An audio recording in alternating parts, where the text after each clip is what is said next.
Hello, everyone. Megan McCann here, and I am thrilled to have this next guest with us today who will be one of our featured authors at the Soul Success Summit this spring of 2019. And we're just going to deep dive in today.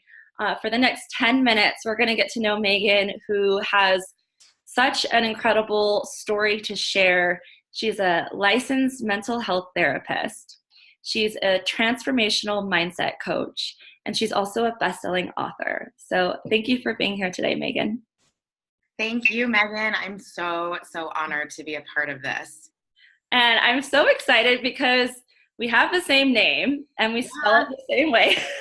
The only way to spell it is that way. Agreed.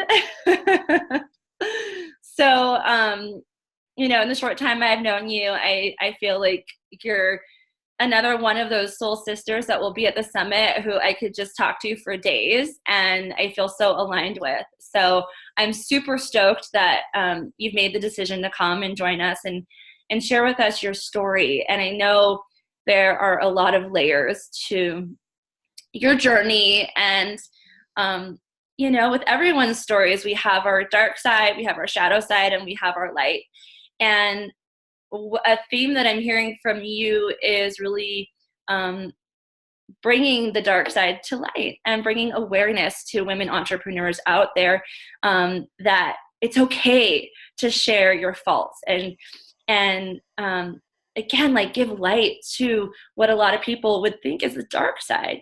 So would you mind giving us kind of a sneak peek into your story and tell us a little bit how you got started in bringing your mission to the masses?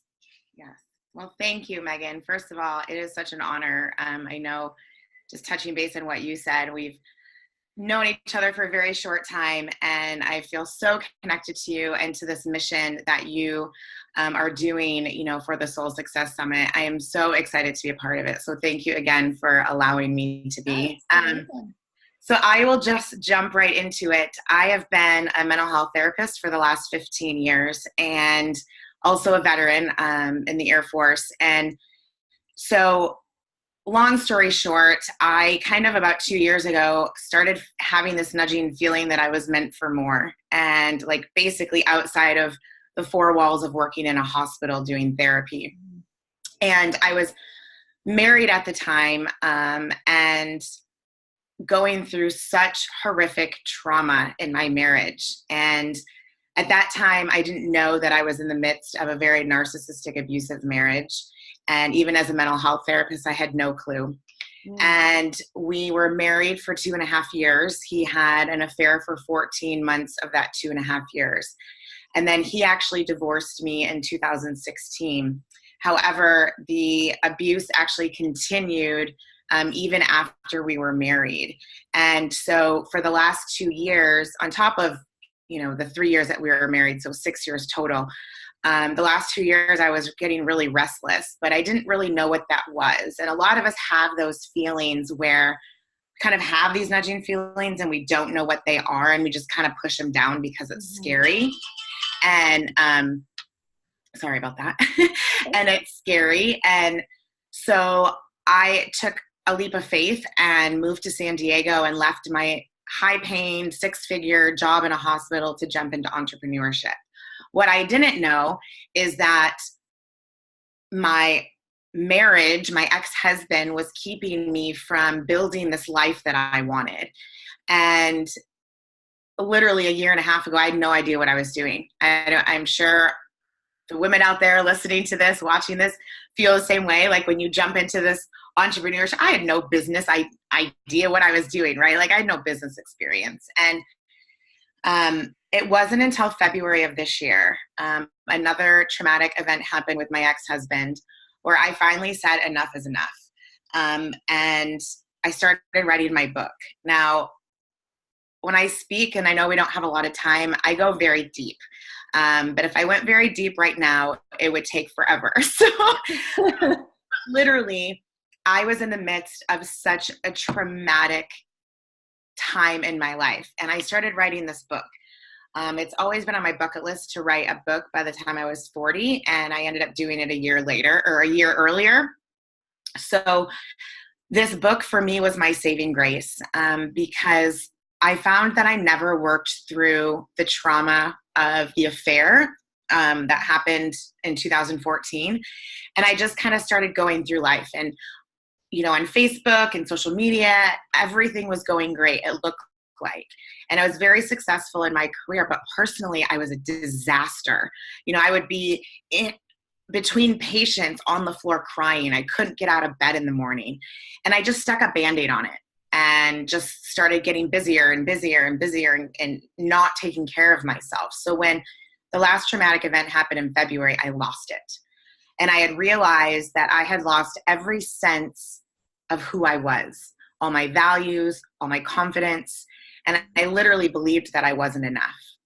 And I started doing this work. I got back into therapy myself, and I started writing this book. And this book is transformational. I share my story, the good, the bad, the ugly. And through this journey, I've always kind of been a person that wears your heart, my emotions on my sleeve. Mm-hmm. But what I've really embraced in the last year and a half is authenticity. And for me, it is what I have found is the more I share my story, the more I am authentic in my struggles and in my failures and in my successes, the more I attract the people in my life that I want to have in my life. Mm-hmm. And like you were saying, it is so scary to get out there and tell people your story, especially as an entrepreneur, because what if that ruins your career, right? Like what if people don't want to work with you? And it's really building that self-confidence and identifying those limiting self-beliefs that you have that are keeping you stuck from being your authentic self. Mm-hmm. And I have a podcast, the Blonde Bombshell podcast, and my co-host and I talk about unapologetically owning who we are. So going out there and doing your business because you want to and showing the world your light. And so my book is called You Are Enough, 5 Steps to Move from Struggle to Strength. And I did a 5-step system that I actually worked through myself when I was writing the book. So it's not just a system that I created and put out there. I've actually worked it. And I began the book in February and released it in August. And what I love about it is that it's a journal. So you read this book and I ask you questions, and then you have spaces to journal.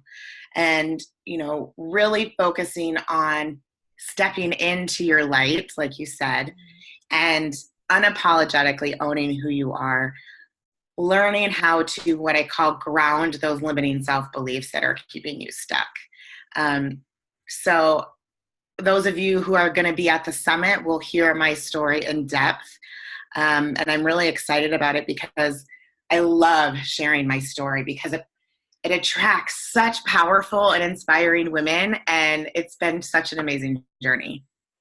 Oh, thank you. Yes, thank I know I could talk forever. Me too. And I wanted to interrupt you so many times, but I didn't. Oh, no, you could have. You totally could have.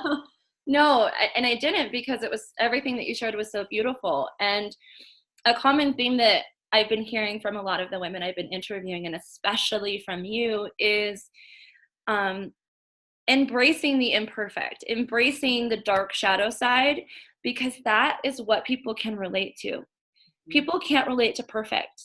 They just can't. And so, on Instagram, on Facebook, anywhere on social media, so much of what we see, it looks like everybody's life is perfect, but my life is in the shithole because my life ain't perfect. Yep. And the reality is that's not the reality. The reality is we all go through dark shadow sides. We all have struggles. Mm-hmm. We all have setbacks. And so when we try to pretend like it's not happening, people stop listening because they can't relate to you. When you can show your raw, authentic side and do it with confidence and no longer need to feel like you have to apologize for it, that's when you actually shine. And again, it's your story. I mean, your story of going through your divorce. And I know we're going to That's why you guys all have to come to the summit so that you can hear more about her story.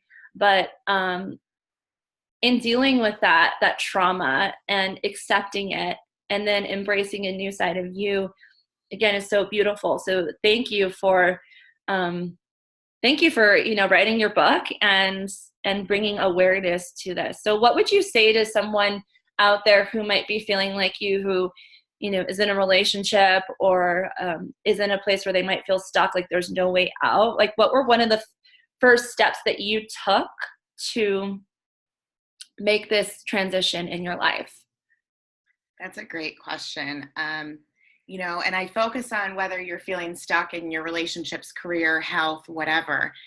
The first step is identifying what is keeping you stuck and what you're saying to yourself. For example, I allowed my ex-husband to control. I allowed it, right? Because we are the ones that allow things in our life. No one else does it for us. I allowed him to tell the story for me. I allowed him to give me these limiting self-beliefs. I created them thinking that I wasn't enough. Yeah. And the first step, and this is where people, might need to reach out to a mentor or a coach or a therapist, because I had to do it as well, is not getting closure. If you're in a relationship, not looking for that closure from that partner, because to this day, I've never gotten that closure from him. Mm-hmm. And what I needed to do was accept that the past had happened. There's nothing I can do about it. Acceptance doesn't mean that you agree with it. It just says, okay, I acknowledge that it's happened. Mm-hmm. And what I had to do was find the closure of the person I became when I was with him.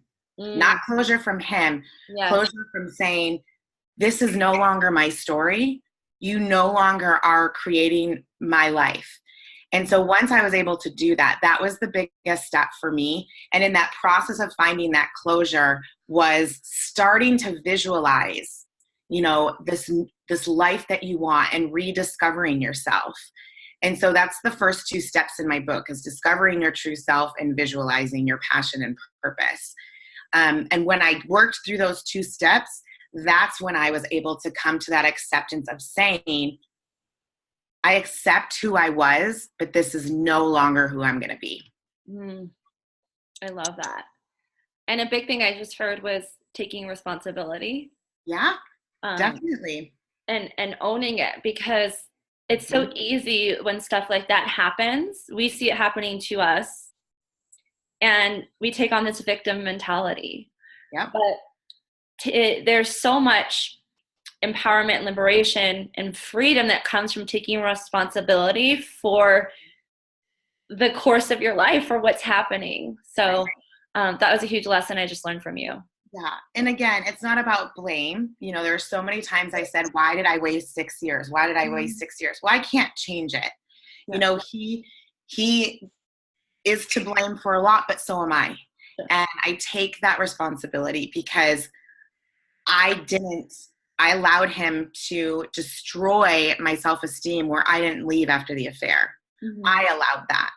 Not saying that I was a bad person or that I'm to blame. I just wasn't using the skills and wasn't getting the support that I needed to move forward. And so I'm so glad that you said that, taking responsibility, but I also want to add that it's not about blaming yourself. Mm-hmm. It's owning what you've been through. And the difference between, I think, acceptance and taking responsibility versus being a victim is, being a victim, yeah, you just continue to say, oh, I shouldn't have done that. I blame myself. That's so funny you said that, because it's exactly what I was just saying. Yeah, it's like we read each other's minds. So yeah. Awesome. Beautiful. Thank you, Megan. So again, I know you have a much deeper story to share, and that's just one chapter of your story. So if you would like to follow Megan at the Soul Success Summit, I'll give you guys details. You're speaking at the March 30th one, correct? Yes, I am. Okay. And you'll have your book. So books will be on sale. And it's such a beautiful weekend. It's a blend of what we call the feminine, the self-love, the self-care, the tapping into your purpose, the mindset. I'm going to be teaching yoga, meditation, mindset, blended with the masculine, the really how to own who you are in a way that is empowering, how to make more money, how to build your mission to the masses. So we have some amazing women who are flying in from all over the world to share their stories, just like Megan. And we, our mission with Soul Success is, rather than, women have a tendency to feel like they have to compete against one another. And we get to really redefine what it means to be a change maker, a woman of power. And we elevate, we rise when we lock arms, and we learn from one another, and we share our stories. So it's just going to be such an amazing weekend having you there. And if you would like to come, if you would like to follow Megan, you can enter her code, which is Megan Fenyoe, like, yo, what's up? I remembered it. Yay! Would you mind spelling out your first and last name so people know it's So it's Megan the correct way, Megan, and then Fenyoe, Fenyoe. Perfect. So if you visit thesoulsuccesssummit.com, just click to purchase your ticket, and you can enter her code for $100 off your ticket. And we would love to have you all there. So thank you again, Megan, for being here today, and I can't wait to see you in person. Thank you so much, Megan. And I also want to add too, if this is okay. Yes. And I didn't mention this to you, but for anyone that does sign up through me using my code, you get the $100 off. But I'd also, you'll also get a signed copy of my book for free. Oh, that's huge. Surprise! I love that. And I know mine's in the mail. Would you also mind sharing with us how people can contact you, your website, or any other information you would like to share? Definitely. My website is just my name, meganfenyoe.com. I offer a ton of free resources on there, including a webinar. Also, I have what's called the You Are Enough community on Facebook. You can friend request me on Facebook, Megan Fenyoe, and I can add you to the group. Also, we have our podcast, the Blonde Bombshell podcast, on iTunes. So you can simply check us out there. And Instagram and all that other stuff. So everything's under my name, Megan Fenyoe. Awesome. Perfect. Okay, thank you so much, and I will see you soon. All right, bye. Okay. Bye, guys.